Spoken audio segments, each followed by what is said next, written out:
What hurdles did you guys need to overcome in the development of the PCV system fix for the B9.5T?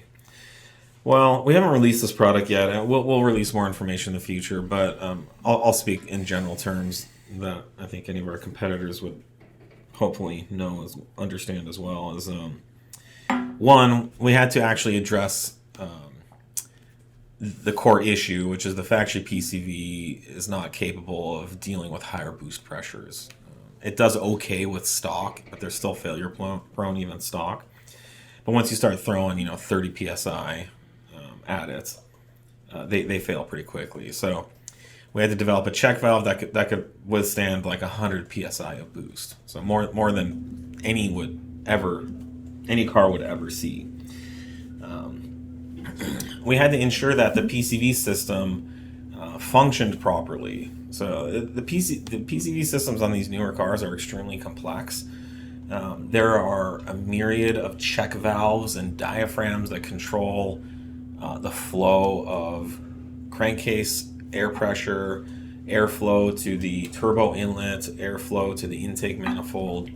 All these air passageways have to be maintained and have to continue to function as they do in a stock car. Otherwise, the crankcase could pressurize. Oil could go into your intake system. The ECU may throw codes or even go into limp. You'll definitely get codes if those flows are off. So there's a lot of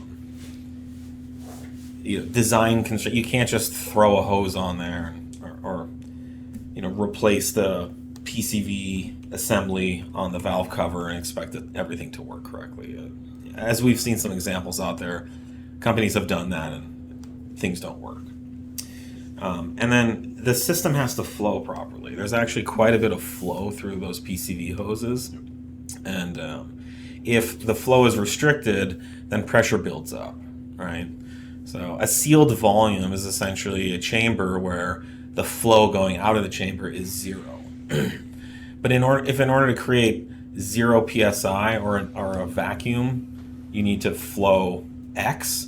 If you cut that X volume in half, then you start to build pressure in that area, which is the area is like the crankcase system.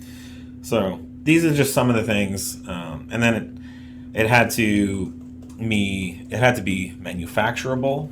It had to come out at a price point that was attractive to customers. It couldn't come out with a $2,000 PCV system. And then in some cases we've added our catch can functionality to further catch fumes and oil that comes out of the crankcase. So yeah, that's a little bit of insight there. We'll discuss more in the future. Good question though. Somebody asking, have you seen issues with catch cans? Yes, we have seen people with issues with catch cans. I mean, almost all of them. Yeah, it's all in, like we just talked, there's a bunch of valving, check valving. Some of those catch cans don't replace the factory PCV valve, which is the problem. Mm-hmm. Yes, there is not on the market yet a fully flushed out solution that I know of. Yeah.